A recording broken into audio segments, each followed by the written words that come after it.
Shalom, salam nafas pagi. Kasih karunia dan damai sejahtera dari Tuhan kita Yesus Kristus ada dalam kehidupan Bapak, Ibu, Saudara, dan anak-anak. Kita berjumpa kembali dalam renungan nafas pagi yang hari ini didasarkan dari 1 Korintus pasal kedua, ayat 1 sampai dengan kelima. Sebelum kita mendengarkan sabdanya, mari kita menyatukan hati di dalam doa. Bapa yang penuh kasih, kami mengucap syukur akan setiap kasih setia dan pengorbananmu. Engkau menyatakan berkat, kemurahan, dan pertolongan, sehingga setiap langkah kami kuat dan teguh dalam iman dan pengharapan kami kepadamu. Maka kebenaran firman-Mu yang hendak kami renungkan bersama, memampukan kami terus percaya dan bangkit, bahwasanya kuasa-Mu yang maha benar itu senantiasa memelihara dan menopang kehidupan kami. Berfirmanlah ya Tuhan, kami siap mendengarkannya. Kuduskan dan layakkan kami melalui pengampunan-Mu ya Tuhan Yesus. Di dalam-Mu ya Tuhan Yesus, sang sumber kehidupan dan keselamatan, kami naikkan doa ini dengan syukur, percaya, dan berserah. Amin. 1 Korintus pasal kedua, ayat 1 sampai dengan kelima. Demikian sabda Tuhan. Demikianlah pula ketika aku datang kepadamu, saudara-saudara. Aku tidak datang dengan kata-kata yang indah atau dengan hikmat untuk menyampaikan kesaksian Allah kepada kamu. Sebab aku telah memutuskan untuk tidak mengetahui apa-apa di antara kamu selain Yesus Kristus, yaitu Dia yang disalibkan. Aku juga telah datang kepadamu dalam kelemahan dan dengan sangat takut dan gentar. Baik perkataanku maupun pemberitahuanku tidak kusampaikan dengan kata-kata hikmat yang meyakinkan, tetapi dengan keyakinan akan kekuatan roh, supaya iman kamu jangan bergantung pada hikmat manusia, tetapi pada kekuatan Allah. Berbahagialah kita yang mendengarkan sabda Tuhan, dan berbahagialah kita yang percaya. Haleluya. Amin. Bapak, Ibu, Saudara, dan anak-anak, tema renungan nafas pagi hari ini adalah pengakuan diri. Saya yakin di antara Bapak, Ibu, Saudara kadang ingin kemudian menceritakan pengalaman-pengalaman, terlebih prestasi-prestasi, dan hal-hal yang luar biasa yang terjadi dalam diri kita. Khususnya pada kebanggaan-kebanggaan atau kehormatan yang bisa jadi tidak dimiliki atau tidak pernah diraih oleh yang lain. Misalkan saja, kita pernah berjumpa dengan presiden, menteri, atau kita pernah juara, atau mendapatkan penghargaan. Mungkin ada, tanda kutip sebenarnya kita hanya ingin bercerita, tetapi juga ada yang pamer. Supaya orang yang mendengarnya pun terkagum-kagum, ataupun pada akhirnya bisa mengakui yang bercerita tersebut. Atau pada sisi yang lain sebenarnya, kadang ketika orang melakukan percakapan dan kemudian yang satu seperti meninggikan diri, yang lain kadang terpancing untuk membanggakan siapa dirinya dan kemudian apa yang sudah dilakukannya dan kesuksesannya seperti apa, keberhasilannya digambarkan dengan materi, dengan jabatan, dan lain sebagainya. Kadang juga ada yang demikian, tetapi saya yakin tidak semuanya. Tentu semua di antara kita bangga dengan diri kita. Karena kita sudah berusaha untuk melakukan kehidupan dengan kerja keras, dengan berdarah-darah bisa jadi, dan kita cukup bersyukur dengan apa yang sudah terjadi dalam kehidupan kita. Tapi ada bagian di mana kadang kita ingin orang lain mendengar atau mengerti, atau kemudian bisa mengetahui apa yang sudah kita tempuh dan capaian apa yang sudah kita raih dalam kehidupan ini. Apakah itu salah? Ya tentu saja kalau niatnya baik dalam rangka membagi pengalaman, menjadi inspirasi, memberikan kekuatan, dan membangun pemahaman bahwa setiap orang yang berjuang pasti akan mendapatkan hasil, dan pada hal-hal yang positif itu tidak menjadi masalah. Tetapi menjadi masalah ketika apa yang sudah terjadi dalam diri kita, pengalaman tadi, prestasi, dan hal-hal yang kita raih, kemudian diceritakan dalam rangka supaya orang menjadi hormat, menghargai, atau kita merasa diri bahwa kita lebih daripada yang lain. Bagi saya ini kurang tepat. Ini yang kemudian harus perlu dikoreksi. Teks yang kita renungkan juga menarik. Ketika Paulus tidak ingin bahwa apa yang terjadi dalam dirinya, dari pengalamannya, perkataannya, dan membesarkan dirinya, membanggakan dirinya. Sekalipun ia berhak untuk kemudian mengatakan itu, dalam rangka memberikan kesaksian, meneguhkan, dan sebagainya. Tetapi ia cukup berhati-hati. Ia lebih menekankan pada hikmat, pada kebenaran, pada kuasa, dan pada keyakinannya kepada Kristus Tuhan yang menjadi juru selamat. Ia tidak mau kemudian menambahi dengan hikmat dirinya, dengan bahasa-bahasa surga yang bukan dari Tuhan, tetapi dari dirinya. Ia menolak itu. Ia tidak mau bermegah. Supaya jemaat Korintus hormatnya bukan pada dirinya, tetapi pada Tuhan yang ia percayai. Kenapa Paulus mengatakan demikian? Mari kita perhatikan di ayat yang ketiga. Aku juga telah datang kepadamu dalam kelemahan dan dengan sangat takut dan gentar. Bahwa dia bukan manusia setengah dewa. Bahwa dia bukan merasa dirinya paling suci.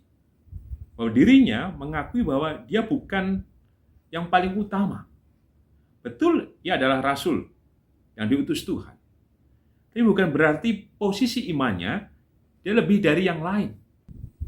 Paulus jujur mengakui bahwa ia bisa gentar, ia takut, dan ia lemah, sederajat atau setara dengan jemaat Korintus.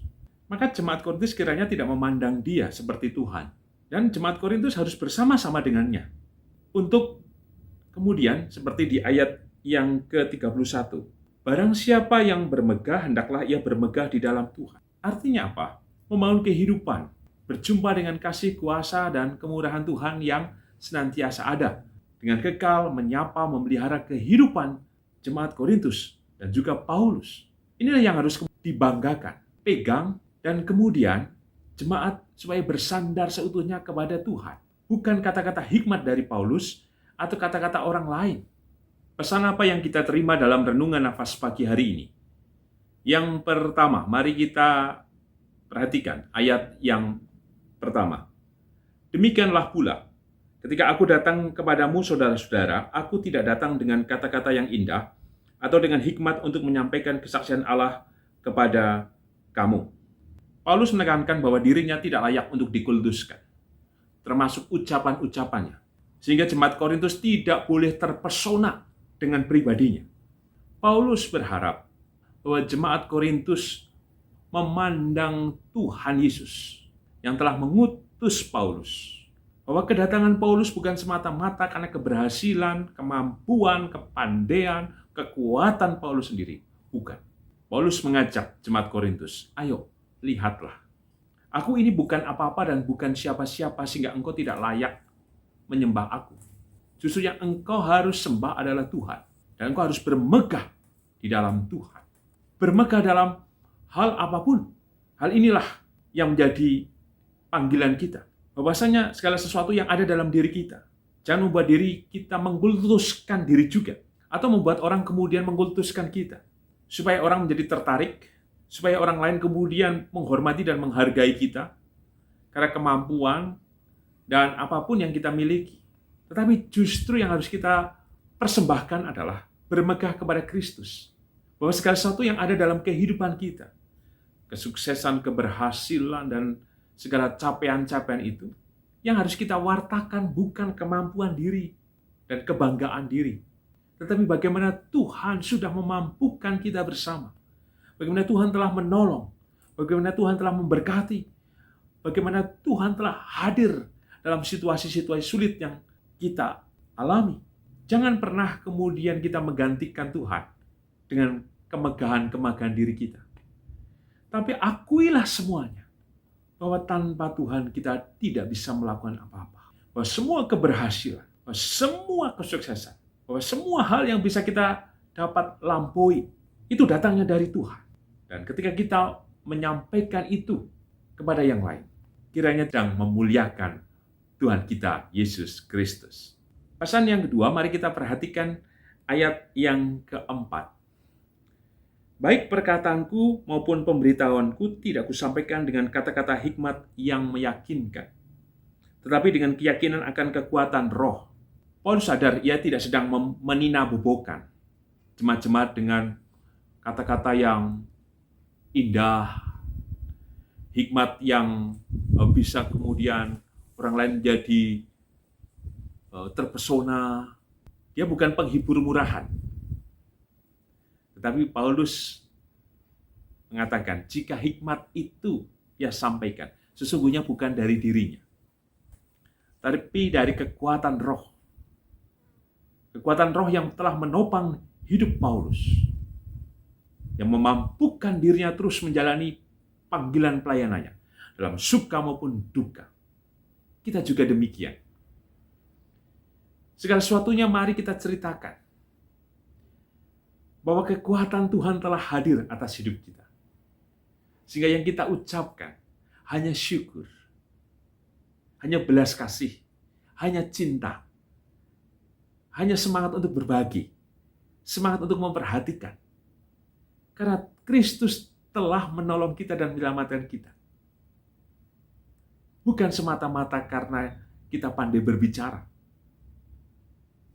dan kemudian bisa memanipulasi orang lain. Tidak. Jangan sampai demikian. Tapi justru apa yang kita sampaikan, karena kita memiliki pengalaman spiritual dengan Tuhan. Dari setiap pengalaman dan kemudian kita saksikan, jadi berkat untuk orang banyak, untuk bangkit pula, menemukan kekuatan yang dari Tuhan yang besar itu. Tujuannya bukan untuk mereka memuji kita, tapi bersama-sama kita memuji kebesaran Tuhan yang ajaib. Sebagai penutup renungan Nafas Pagi dengan tema pengakuan diri, kita membaca kembali ayat yang kedua. Sebab aku telah memutuskan untuk tidak mengetahui apa-apa di antara kamu selain Yesus Kristus, yaitu Dia yang disalibkan. Paulus meneguhkan kita kembali bahwasanya kehidupan kita hanya dalam rahmat, kuasa, dan pertolongannya. Maka setiap apapun yang terjadi atas hidup kita, bukan karena hebat dan kuat kita, tetapi karena Kristus yang hidup membangkitkan dan menghidupi seluruh pengharapan dan iman kita. Untuk itulah kita diundang untuk datang terus-menerus kepadanya dalam segala waktu dan sepanjang zaman. Sehingga setiap perjumpaan itu memampukan kita untuk terus bermegah dalam segala perkara, dalam segala peristiwa pula. Kita bisa bersyukur dan menemukan kekuatan yang sejati dari Tuhan yang memimpin kehidupan kita. Dan itu nyata pada akhirnya terwujud dalam setiap ucapan, tindakan, dan perbuatan kita. Sehingga kesaksian itu berdaya untuk jadi berkat untuk kehidupan bersama. Bukan kata-kata indah yang sepertinya menghibur dan memberikan kekuatan, tapi seringkali justru dibungkus supaya orang menjadi tertarik dan terpesona dengan kita. Kiranya tidak demikian. Untuk itu pula kita perhatikan kembali ayat yang kelima. Supaya iman kamu jangan bergantung pada hikmat manusia, tetapi pada kekuatan Allah. Paulus dengan jelas mengatakan bahwa dia tidak akan mengandalkan apapun yang ada dalam dirinya. Sekalipun ia bisa sebenarnya, tapi itu tidak ada apa-apanya. Ia hanya dipakai oleh Tuhan. Jika Tuhan berkenan, maka Tuhan yang memampukan. Dan kekuatan Tuhan tidak pernah tersembunyi atasnya. Maka juga dalam bagian kehidupan kita, jangan pernah andalkan apapun itu. Sekalipun mungkin kita bisa. Apa yang ada dalam diri kita hanya dipakai menjadi alat Tuhan. Segala sesuatunya mari kita serahkan pada Tuhan. Sehingga perjalanan kehidupan yang kita rayakan, kita senantiasa bergantung kepada Tuhan yang menyatakan berkat dan kuasa atas kita.